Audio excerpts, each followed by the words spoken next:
Bienvenue dans le podcast à contre-courant, le podcast des mères audacieuses, le rendez-vous inspirant qui met en lumière des femmes et des hommes qui ont choisi de redéfinir leur trajectoire, de créer leur propre voie et de conquérir leur indépendance.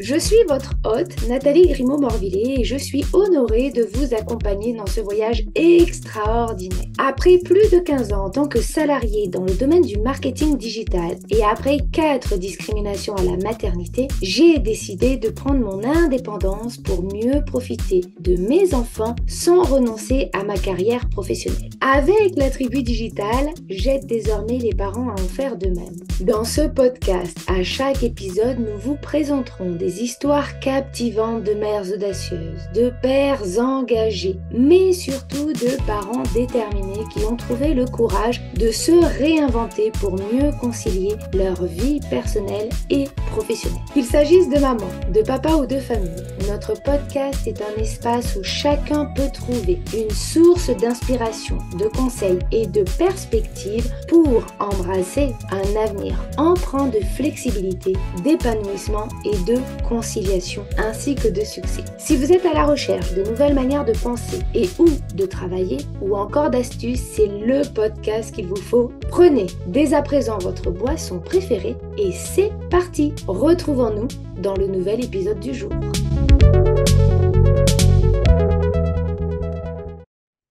Bienvenue dans ce premier épisode de podcast Mom Tips pour cette nouvelle année. Mom Tips, ce sont des petits épisodes plutôt rapides pendant lesquels je vous partage mes astuces, mes conseils, mes prises de conscience en tant que mompreneur pour vous permettre d'atteindre vos objectifs et surtout de déconstruire des croyances portées par la société, nos proches et parfois même par nous-mêmes. Elles vont impacter d'ailleurs souvent négativement notre quotidien. L'idée de ces épisodes, c'est de vous permettre de passer à l'action avec des conseils qui parfois vont casser les codes de la société. Bien sûr, chaque année, c'est la même chose. On prend de bonnes résolutions, pleines d'espoir et d'énergie. Et dès février, ces dernières sont oubliées. Combien d'entre vous se sont promis de passer plus de temps avec leurs enfants ou de mieux gérer leur équilibre vie pro, vie perso, mais se sont laissés rattraper par le quotidien? Si vous vous reconnaissez dans cette situation, alors cet épisode est pour vous. Aujourd'hui, on va donc parler bonnes résolutions, mais aussi et surtout comment les tenir avec des astuces simples, actionnables et adaptées à votre vie de maman active. Alors, êtes-vous prête à faire de l'année 2025 une année différente? Eh bien, c'est parti! Avant de vous lancer dans une liste de bonnes résolutions, clarifiez vos priorités en vous posant cette question.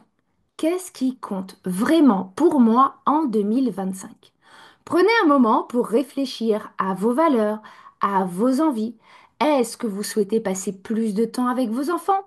Retrouver un meilleur équilibre vie pro, vie perso? Ou peut-être prendre soin de vous pour être plus présente et plus énergique au quotidien?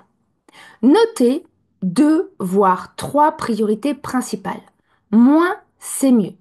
L'idée, ce n'est pas de vous disperser. Par exemple, au lieu de dire je veux être plus présente pour mes enfants, précisez je veux dédier 30 minutes chaque soir à une activité avec eux. C'est clair et surtout, c'est atteignable. Pour ne pas abandonner vos résolutions, découpez-les en micro-objectifs, car souvent, on abandonne nos résolutions parce qu'elles nous paraissent trop grandes ou trop vagues. Alors, l'astuce, c'est de transformer ces résolutions en petits objectifs. Par exemple, si votre objectif, c'est de passer plus de temps en famille, commencez petit. Vous pourriez bloquer une soirée par semaine pour une activité ensemble, comme un dîner sans écran ou une sortie au parc. Une fois que ce rituel est en place, ajoutez un autre micro-objectif, comme par exemple prévoir une journée en famille chaque mois. Cette résolution devient alors une série de petites actions faciles à intégrer dans votre quotidien. Et surtout, elles sont beaucoup moins intimidantes. Une fois vos micros-objectifs définis, l'idéal, c'est de les ancrer dans votre quotidien avec des rappels et des rituels. Utilisez des outils simples pour cela. Programmez une alarme sur votre téléphone pour votre soirée hebdomadaire en famille. Utilisez un calendrier familial partagé pour que tout le monde sache ce qui est prévu au sein de votre famille. Ou encore, tenez un carnet où vous notez vos petites avancées chaque semaine. Et pensez avant tout à instaurer des rituels. Par exemple, le dimanche pancakes ou le mercredi soir jeu de société. Ces habitudes vont créer des moments attendus et réconfortants, autant pour vous que pour vos enfants. Enfin, rappelez-vous que personne n'est parfait et que vos résolutions n'ont pas besoin d'être respectées à 100% pour avoir un impact positif. Il y aura des jours où vous serez fatigué et rien ne se passera comme prévu. Et c'est OK. Ce qui compte, c'est de rester bienveillante envers vous-même plutôt que de vous culpabiliser. Concentrez-vous sur ce que vous avez réussi à faire. D'ailleurs, un petit mantra à garder en tête. Chaque petit pas compte. Célébrez vos petites victoires. Un dîner passé sans écran, une promenade imprévue ou simplement une conversation de qualité avec vos enfants. Tout cela contribue à vos objectifs et c'est déjà beaucoup. Alors, pour résumer, clarifiez vos priorités. Transformez vos résolutions en micros-objectifs. Ancrez-les dans votre quotidien avec des rituels, des rappels et surtout soyez indulgente avec vous. 2025 peut vraiment être l'année dans laquelle vous tiendrez vos résolutions.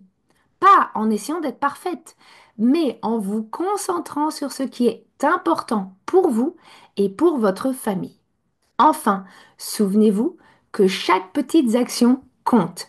Vos enfants et vous-même serez les premiers à en bénéficier. Alors, prête pour faire de 2025 une année différente? Partagez-nous en commentaire votre résolution principale. Et puis, si cet épisode vous a aidé, vous pouvez également le partager avec d'autres mamans qui en auraient besoin. Nous rédiger un gentil commentaire ou encore mettre 5 étoiles sur votre plateforme préférée. En attendant, je vous souhaite à toutes et à tous une excellente année 2025. Passez une très belle journée. Prenez soin de vous et je vous retrouve d'ici quelques jours.